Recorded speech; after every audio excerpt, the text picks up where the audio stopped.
Today we are going to be talking about ZSmitty. You know, the TikToker who constantly queerbaits his audience and decided it would be funny to come out as an April Fool's Day joke. I didn't know coming out was a joke considering people get slaughtered, disowned, and forgotten because of their sexualities. But hey, good April Fool's Day joke, am I right? So, yes, everything I've said so far is completely true.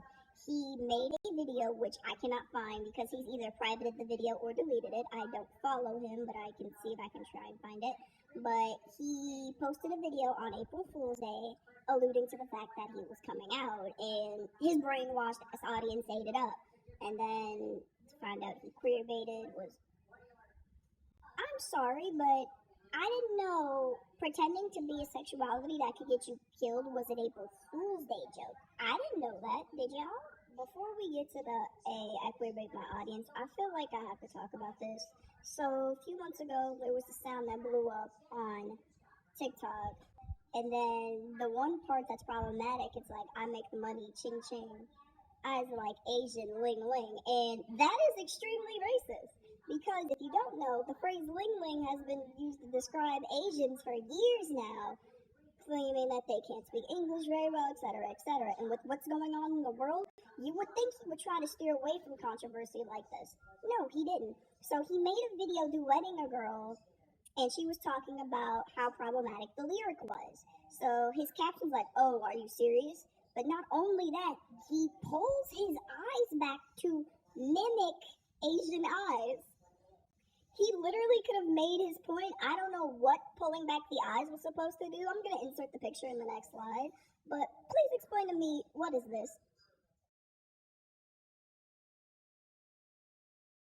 So, because I decided to wait, here's what else has happened. He changed his profile picture to Sang-woo from Killing Stalking. Since then, he has changed it because people are like, dude, are you stupid? But Sang-woo is from Killing Stalking, an online manga that was popular a few years ago. It actually won a contest. And the reason why Sang-woo is bad is that if you actually read the manga, you could even read like the first 3 episodes, you would know that he puts the person he kidnaps, Yoon-bum, through so many heinous and sadistic acts. Most, if not all of them, I can't speak on because removal. We don't talk about that. He changed his picture to Sang-woo's like, oh, I look like him, I relate so much to him. But that ain't it. Also, he has an extremely young audience, seeing as he comes from TikTok. You would think he would try and steer his young audience away from someone like that. But no, he didn't. And the only reason he removed it is because of crazy to what he did recently. Queerbait and come out as an April Fool's Day joke. Here's what I have to say to that. Privilege, sir. Privilege. You have the privilege to wake up and feel like you're normal. You have the privilege to wake up and do whatever you want. You have the privilege to wake up and still have a family.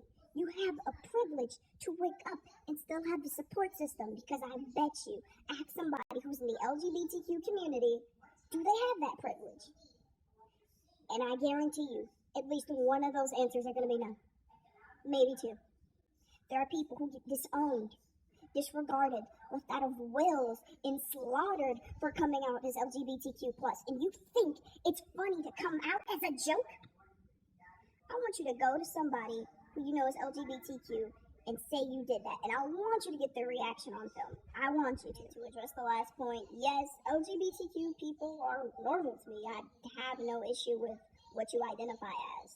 However, society does not see LGBTQ people as normal. At least some parts of society still don't see LGBTQ people as normal. They see them as freaks, they see them as weirdos, they see them as people who are predatory, which they aren't. A sexuality doesn't make you a predator, just saying. Society, for the most part, does not see them as normal. That's what that last point was about. But to continue, you have the privilege of having a giant audience that cares about you, that will go to hell and back for you.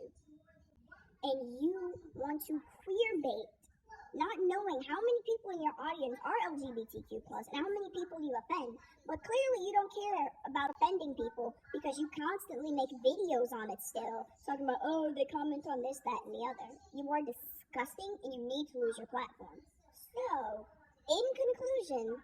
The next time you want to make a practical joke video, how about we not joke about something that can literally get you killed in over 10 countries?